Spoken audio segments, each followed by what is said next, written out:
primero, muchísimas gracias por el espacio, Susi. Te agradezco muchísimo que me permitas a mí platicarle a tu audiencia sobre este libro llamado Un hombre en tacones, que es un libro que surge de mi necesidad, justamente, como tú lo dices, de hablar sobre los temas que pasan por la cabeza de los hombres gays en estos días.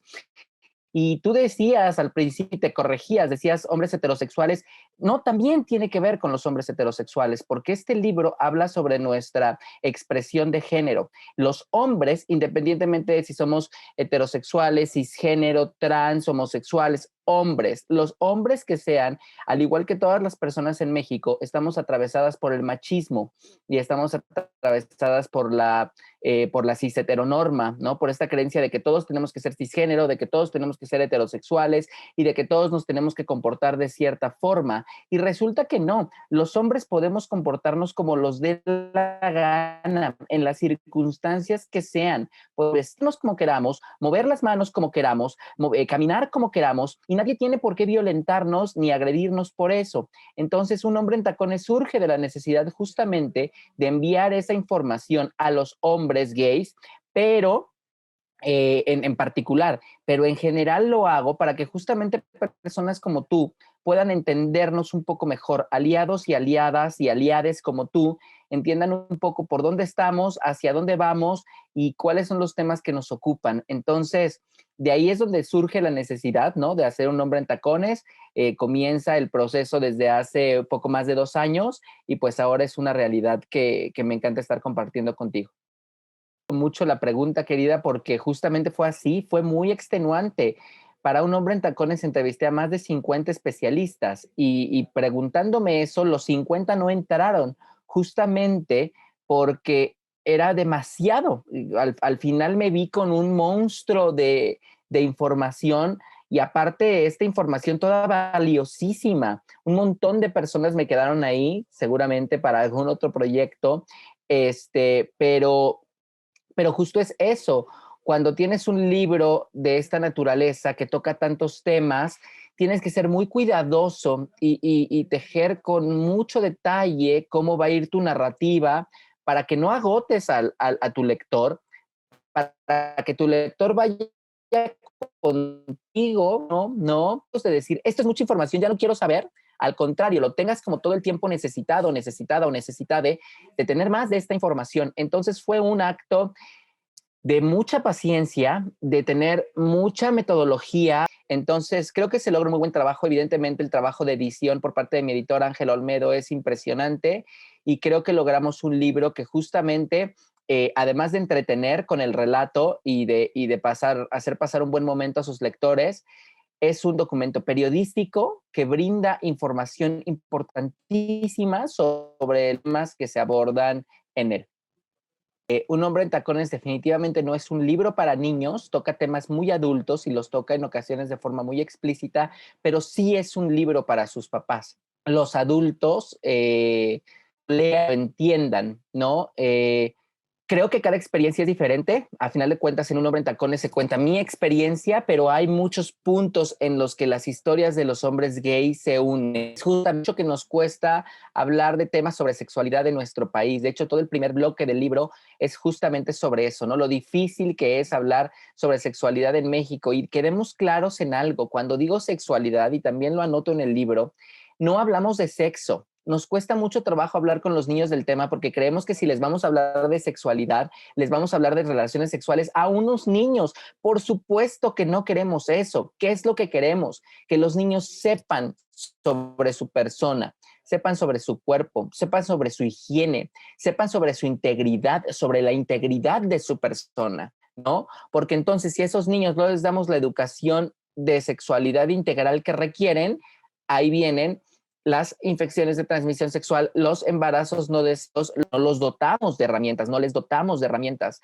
Entonces son temas delicadísimos que en lugar de ponernos de frente y hablarlo, nos vamos para atrás, ¿no? Y decimos, no, mejor ni tocamos ese tema. De personas queremos romper ya eso y empezar a promover una cultura de la información y de la información a través de especialistas, de opciones y demás, que coinciden en que la educación sexual es algo necesario para las infancias en México y en el mundo. Te agradezco de nueva cuenta, Susi, el valor de que toques esos temas, pero es que es justamente lo que quería provocar. Lo que quiero provocar es que las personas cisgénero heterosexuales, que es la mayoría de la población, entiendan el por qué muchas de las cosas que pasan dentro de la comunidad pasan. Porque ahorita que, por ejemplo, es la marcha del orgullo, ¿no? De repente es muy fácil señalar cómo van encuerados y mira cómo van en calzones, qué derechos están defendiendo así. ¿Por qué tienen que ser tan exhibicionistas? ¿Qué le van a enseñar a los niños? A ver, todo tiene su razón de ser. Si nosotros decidimos marchar en poca ropa o marchar en calzones o marchar como nos dé la gana, lo hacemos porque es una protesta social de que estos cuerpos, ¿no? Y de que esa desnudez nunca ha sido aprobada por la sociedad y se nos manda todo el tiempo a nuestros espacios, cuando lo único que estamos exigiendo es respeto. Evidentemente tenemos que recurrir a manifestaciones de esa forma para que la gente entienda el, el hartazgo en el que estamos de que no se nos respete por nuestra identidad de género, por nuestra expresión de género, por nuestra orientación sexoafectiva. Entonces, así como está el fenómeno de la marcha, también está el fenómeno del cruising, que es algo que les explico a detalle en Un hombre en tacones, y el tener interacciones sexuales en espacios públicos de manera clandestina. Y esto es muy importante. Se han hecho tesis alrededor de esta acción. ¿Por qué? Porque tiene un trasfondo social y político importantísimo. A los hombres gays se nos negaron los espacios públicos, se nos negaron los cines, las calles, se nos ha negado y entonces se nos dice, tú como hombre gay vas y te metes a un bar y ese bar es tu espacio y ni modo, y ahí te quedas o te quedas en tu casa, en el peor de los casos. Y entonces estos hombres hace mucho tiempo dijeron, no, por supuesto que no. Entonces, empezar a tomar espacios públicos, noche, donde haya poca luz, para tener interacciones con otros hombres y algunos días interacciones sexuales. Y esto se ha ido repitiendo, repitiendo, repitiendo. Hemos ganado espacios, hemos ganado terreno, hemos ganado visibilidad. El cruising aún existe y se lleva a cabo. ¿Por qué? Por una postura política de seguir validando nuestras expresiones, nuestras interacciones ante una sociedad que nos quiere callados, calladas, callades y que nos quiere en ciertos espacios. Entonces, es un tema fascinante. Quizás Un hombre en tacones sea la primera aproximación de ese tema para muchas personas heterosexuales y cisgénero. Como pueden ver, tiene una razón, tiene un porqué y es interesante saberlo antes de juzgarlo, ¿no? Entonces, creo que tú al ti interesarte este tema, querida, justamente logra su propósito, que las personas fuera de las orientaciones sexuales entiendan de qué va nuestra historia y de qué basando, más allá de quedarnos en la capita superficial de, pues tú eres gay, entonces tienes tu banderita multicolor y te gusta Lady Gaga y te gusta vestir bonito y arreglar tu, ¿no? No, vamos mucho más allá y tenemos muchas cosas que decir y tenemos muchas cosas que queremos que nos escuchen y Un hombre de tacones es justamente un poquito el reflejo de eso. Tenemos que derribar la pena, tenemos que derribar esta situación tan horrible que nos han educado en México de que no vamos a hablar de nuestras prácticas sexuales. Si seguimos aferrados al silencio, vamos a producir males. Vamos a seguir produciendo infecciones de transmisión sexual, la transmisión de estas infecciones y embarazos no deseados. O sea, lo mismo que te dije cuando éramos niños, pero ahora como adultos. ¿Por qué? Porque niños y adultos no hablamos del tema. Para mí no es fácil, querida, para mí no fue fácil de repente abrirme y empezar a hablar de todas estas cosas. Yo decía, pues mis papás que van a y mis tíos y la abuelita, pero a ver, si uno no empieza a hacer estas cosas, ¿quién las va a hacer? Entonces, es bien importante nos quitemos este miedo, esta pena frente a nuestras prácticas sexuales y hablemos de ella. Por supuesto que yo sé que que en el domingo familiar, pues no te vas a sentar en la mesa así de, a ver, todos van a escuchar sobre mi vida sexual. No, pero sí con los amigos, ¿no? Sí llega un punto en el que a tu amiga, a tu amigo, tienes necesidad de contarle esas cosas, pues empezar a normalizarlo. Pero entonces, ¿qué pasa? Que cuando este amigo o amiga tú le cuentas tus cosas, ¿qué vas a reír? ¿De dónde viene esa información? Por eso es tan importante que nosotros y nosotras estemos informados con información que venga de la ciencia, de la medicina, de la investigación, porque entonces si nos llegan a preguntar en algún momento algún amigo, alguna amiga, oye, tengo ¿no? ¿Qué información le vas a dar? Una información que sigue estigmatizando las prácticas sexuales de las personas, que sigue estigmatizando temas como el VIH. Por eso es importante acercar y entrarle, porque tú no sabes en tu círculo de amigos, de amigas, quién pueda necesitar esa información. Entonces, pero hablando un poco de la PrEP, que es la profilaxis preexposición, es el método de prevención más eficaz frente al VIH, con un 99% de eficacia si se toma de la manera adecuada. Es un avance médico, científico, tecnológico, importantísimo en salud y en temas de VIH. Todos los detalles sobre la PrEP, perdón, lo pueden encontrar aquí. ¿Qué hice? Agarrar toda la información de la Organización Mundial de la Salud, de las organizaciones e instituciones de salud a nivel internacional más importantes, de activistas, de personas que conocen sobre VIH, para resumírselos aquí. Este, lo digo con mucho orgullo, es el primer libro en México que habla sobre PrEP y sobre el protocolo INPREP en México, que fue el primer gran esfuerzo para ver si un día en nuestros servicios de salud podemos obtener PrEP de manera gratuita. Si este es un tema que les interesa y que les apasiona, en Un Hombre en Tacones se los explico paso a paso de la manera más amigable, más amable, porque yo sé que no son temas, créanme, lo sé. Yo ya quité el tiro de hablar de estas cosas, les hago la chamba más fácil y toda la información se las tengo ahí. Pues mira, querida, justamente ahora que estoy platicando con ustedes la vivencia, ¿no? Y como toda esta situación en resumen, de cómo fue el libro y su elaboración y demás, me pongo a pensar y a recordar en tacones, porque ni siquiera tuve el valor de subirme a unos, ¿no? Era tanto mi miedo, era tanto lo que yo tenía en mi cabeza de cómo me tenía que comportar cuando era niño, cuando era adolescente, que por más que yo veía los tacones de mi mamá, nunca me atrevía a ponérmelos, ¿no? Nunca me atrevía a subirme a ellos. Entonces fue un cúmulo de expectativa por más de 35 años. Para mí fue muy interesante el tomar la decisión de, en un viaje que hice a Los Ángeles, donde estaba pues yo y solo yo, ¿no? Meterme en una tienda de rebajas, encontrar unos tacones, meterme al cuarto de mi hotel y probármelos por primera vez. Primero, sorprenderme de que parece que nací con ellos. O sea, ni me tambaleé, ni me tropecé, ni me caí, como muchas personas y muchas mujeres me dijeron, ¿no? Fue una experiencia como muy natural. Creo que estos 35 años de desearlo, creo que se vieron en ese momento y fue como, con que de esto se trata, ¿no? Y fue muy bonito porque es como todo este proceso de aceptarte, de aceptar tu identidad de género, de sentirte libre, de sentirte amado y querido por la persona más importante de este planeta, que eres tú mismo, ¿no?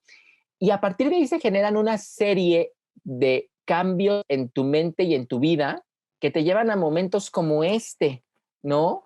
Podríamos decir que este libro nace en parte en ese momento, ¿no? O sea, nace de esa chispa de decir, me acabo de desbloquear la mente y ahora quiero escribir sobre esto. Es el poder de usar unos tacones, ¿no? Y los tacones lo pongo como ejemplo, como puede ser el poder de hacer lo que quieras, de que si eres mujer, te cortes el pelo cortito, cortito, cortito y te pongas la corbata y uses pantalones todos los días y quemes tus faldas, ¿no? Y decidas ser como quieras ser, agarrar todos los elementos que están ahí alrededor para ser un tú más auténtico, más real y sobre todo más feliz. Entonces sí, subirme a los tacones es una experiencia que me cambió, y que recomiendo ampliamente a todos los hombres que te siguen y que te vean, querida. Un hombre en tacones tiene un punto dentro del libro que se llama, y déjenme recordarme porque a veces se me olvida mi propio libro, se llama, y aparte que es uno de mis puntos favoritos, se llama Sam Smith, Jonathan Van Ness y lo no binario. Y justamente en ese punto de lo que hablo es de eso, de la importancia de llamarle a las personas como las personas quieren ser nombradas, nombrados, nombrades. Vamos a hacer un ejercicio rapidísimo, mi querida Susi. ¿Cómo te sentirías tú si yo te llamara Alejandra? Piensa en ese momentito en el que pensarías corregirme, ese momento en el que no te sientes respetada, en el que no te sientes apreciada, en el que te sientes poco querida por este interlocutor, porque no está teniendo el cuidado de llamarte como tú te llamas, ¿no? Y obviamente harías la corrección y dirías, no, mi nombre es Susana. Lo mismo pasa con las personas trans y lo mismo pasa con las personas de género no binario. Si las personas nos están pidiendo que les llamemos de una forma, seamos respetuosos, seamos empáticos, empáticas y llamémosles a las personas como quieren ser llamadas. Pues entonces toda la sociedad vamos a tener que aventarnos la chamba de ver cómo vamos a hacer para nombrarles. Hasta ahorita la alternativa de muchos grupos y de muchos activistas ha sido usar el ellos, ¿no? O el elle para las personas de género no binario. Y justamente en Un hombre en tacones, ese capítulo, yo me refiero a Sam Smith como ella. Jamás me refiero a él como él, porque él no es él. Él ya dijo que no se define como en pronombres masculinos. Él dijo que sus pronombres son they, y por eso yo le respeto y le llamo ella, ¿no? Y cuando me refiero a Sam Smith, me refiero a ella en el texto. Esto es de valor porque a final de cuentas la RAE y todas estas organizaciones dicen, no, pues esto todavía no es oficial. El lenguaje es algo que evoluciona junto al ser humano. No puede, entonces seguiríamos hablando las lenguas de hace muchísimos años. Todo va evolucionando. Y a final de cuentas, yo estoy seguro, siéndonos todas, todos y todes, íbamos a hablar. ¿Es un cambio muy drástico? Lo es. ¿Es complejo? Lo es. Pero ¿saben qué? Vamos a tener que caminar ese camino, porque es el camino de la inclusión, de la empatía, del ponerse un poco en el lugar del otro. Y la situación es que no nada más es una persona, somos miles, millones de personas alrededor del mundo.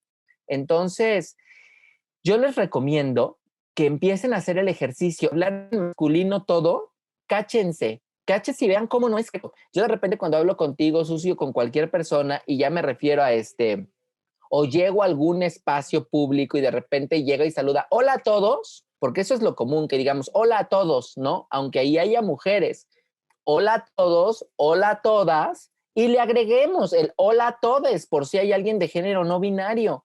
Y tan, ¿qué les quitó? No les quitó nada, no nos quitó nada. Pero créanme, las personas que no se definen dentro de la CIS los van a agradecer, se los vamos a agradecer. Yo soy un hombre gay cisgénero, entonces a mí sí me pueden llamar por mis pronombres él y yo no tengo ningún problema. Pero si allá hay estas personas que están pidiendo esto, ¿por qué no? ¿Por qué no? ¿Qué nos quitan? No nos quitan nada. Es cuestión de nosotros hacer el ejercicio. Háganlo. Un hombre en tacones ya está a la venta en México, en las librerías de prestigio de todo el país. Pregunten por él. Ya está prácticamente, debe de estar ya en todas partes. Para la gente que nos ve en otras partes del mundo, está en su versión digital, en prácticamente todas las plataformas donde compren libros digitales. Ahí está, bonito en su estética, es bien bonito en su caja, es muy bonito. Y nada, también tiene su versión en podcast que pueden encontrar en Spotify y en Apple Music, que lleva el mismo título, Un hombre en tacones. Es un podcast para hombres gays, homosexuales y hombres que tienen sexo con hombres. Hablamos con todos los especialistas que están en este libro con más calma, más particular, para que tengan una experiencia mucho más global, y toda la información sobre el proyecto Un hombre en tacones la pueden encontrar en el sitio web. Ahí está toda la información y en nuestras redes sociales @hombre y tacones, en Twitter y en Instagram. Y ahí estamos, ahí está el libro, ahí estoy yo. Y nada, Susi, estoy muy conmovido por esta entrevista y por el espacio que me brindas para hablarle a tus audiencias de este proyecto.